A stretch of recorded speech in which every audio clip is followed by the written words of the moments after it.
Damai sejahtera bagi saudara sekalian dimanapun berada.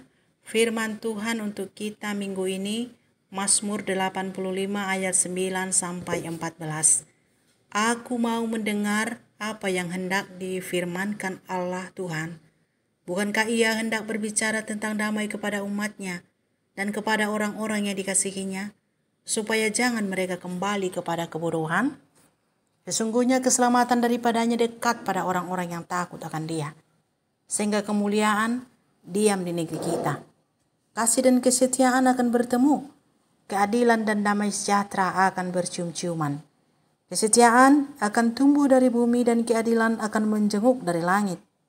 Bahkan Tuhan akan memberikan kebaikan dan negeri kita akan memberi hasilnya. Keadilan akan berjalan di hadapannya dan akan membuat jejak kakinya menjadi jalan. Sampai di sini firman Tuhan.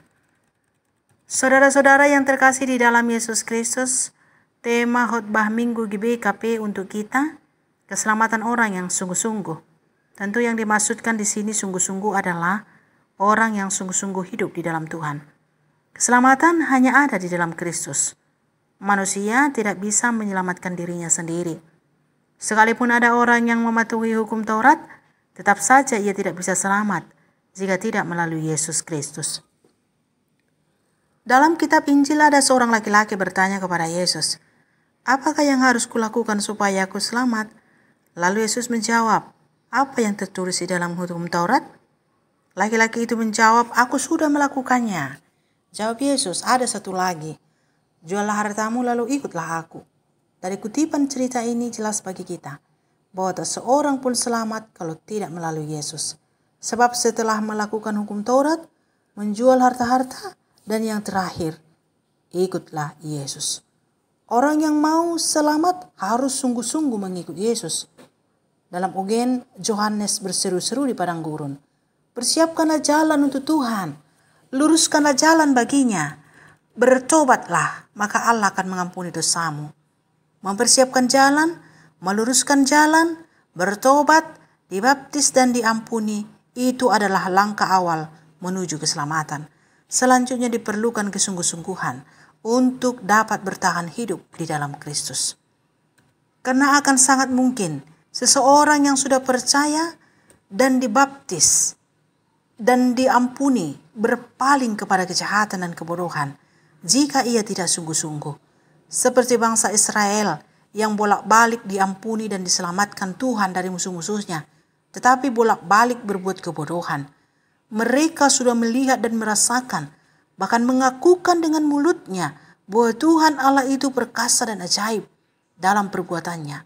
Tapi tak berapa lama kemudian mereka datang lagi kepada berhala-berhala meminta petunjuk dan tuntunannya.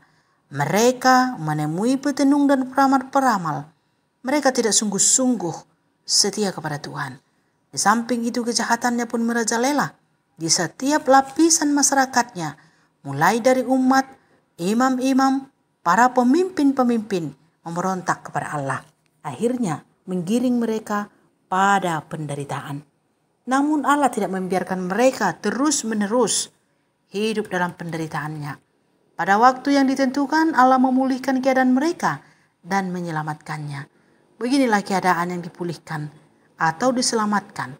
Kasih dan kesetiaan akan bertemu.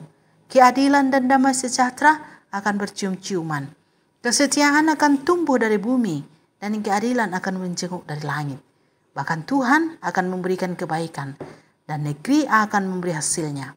Keadilan akan berjalan di hadapan Tuhan dan akan membuat jejak kakinya menjadi jalan.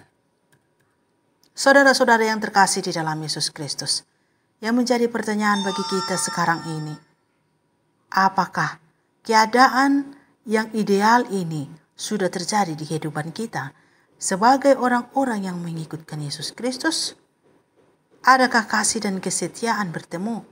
Adakah damai sejahtera meliputi kehidupan kita? Atau bumi ini memberi kebaikan kepada manusia? Kalau kita merunut pada kitab suci dan merunut pada keadaan dunia sekarang ini, kejahatan terus bertambah. Keadilan dan kebenaran menjadi langka. Setiap orang ingin diperlakukan adil, dan banyak orang berbicara dan menyerukan keadilan dan kebenaran. Tetapi keadilan dan kebenaran semakin menjauh. Bahkan kasih pun menjadi dingin, seperti yang sudah dikatakan para Rasul Kristus dahulu kala. Kebencian dan kejahatan tidak terbendung lagi. Bukan hanya perilaku manusia yang mendatangkan ketidaksejahteraan, tetapi bumi juga mendatangkan bencana bagi manusia.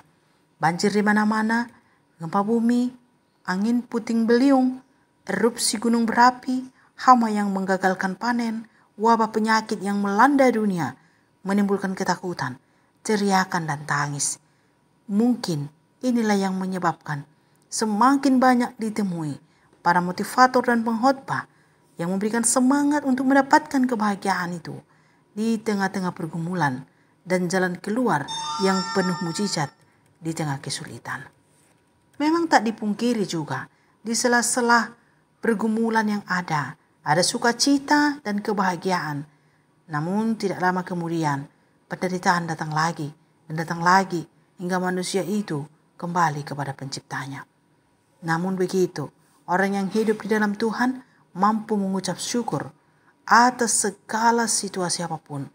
Ia tidak berputus asa, tapi punya pengharapan kepada Tuhan yang akan memulihkannya suatu saat nanti. Pemulihan yang diharapkan orang-orang yang mengenal Tuhan bukan pemulihan yang terjadi begitu saja secara ajaib, tetapi ada kesadaran dan pengenalan diri, serta memahami adanya relevansi antara keadaan dan perbuatan manusia, serta tindakan Allah.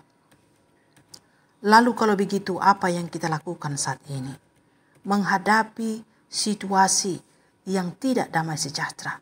Berharaplah kepada Tuhan dan tinggalkanlah segala macam kebodohan dan kejahatan. Takutlah kepada Tuhan dan dengarkan suaranya. Jika menghadapi kesulitan, bersabarlah menunggu Tuhan datang. Jangan pergi kepada berhala dan mencari jalan keluar. Jangan mengeraskan hati dan berjalan sendirian tanpa Tuhan. Jangan berlaku curang dan jahat terhadap siapapun, tapi lakukanlah kasih setia, sebab itu berkenan kepada Tuhan.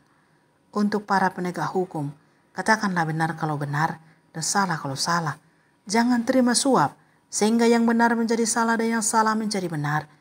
Kepada para pedagang, jangan mengelabui para pembeli, mengoplos dan menipu pembeli dengan mengatakan kualitas buruk itu adalah baik, atau mengubah-ubah timbangan. Para pemimpin, jangan kenyang sendiri, tapi perhatikanlah rakyat miskin. Para suami, kasihilah istrimu, sebab itu adalah temanmu yang diberikan Tuhan untukmu. Jangan menyakitinya, sebab itu akan menghalangi doa-doamu kepada Tuhan. Para istri, hormatilah suamimu, sebab itu patut bagimu. Dan kepada anak-anak, dengarkanlah ibu bapamu, sebab itu mendatangkan kebaikan bagimu. Begitulah cara meninggalkan kebodohan dan cara-cara hidup orang yang takut kepada Tuhan. Lakukanlah semua ini dengan sungguh-sungguh dalam segala situasi. Jika sudah meninggalkan kebodohan ini dan takut kepada Tuhan, serta mendengarkan suara Tuhan, bertahanlah dan setialah sekalipun masih harus hidup di dunia yang penuh dengan penderitaan ini. Ingatlah, hanya orang yang sungguh-sungguh kepada Tuhan yang mendapatkan keselamatan itu. Keselamatan itu memang sudah dikerjakan Tuhan dalam diri Yesus Kristus, tetapi kita harus bersungguh-sungguh mengerjakannya dan melakukan kehendak-Nya. Songsonglah Tuhan Yesus dan persiapkan diri untuk kedatangannya. Jangan terlambat dan menunda-nunda sambil berkata besok saja atau nanti sajalah itu. Sebab waktu kita tidak selalu ada. Bisa saja besok ataupun nanti kita sudah tiada. Dan alangkah malangnya orang yang terlambat waktu itu, kalau waktu itu sudah habis. Kerjakan dengan sungguh-sungguh dan percayalah kepada Yesus, penyelamat kita. Amin.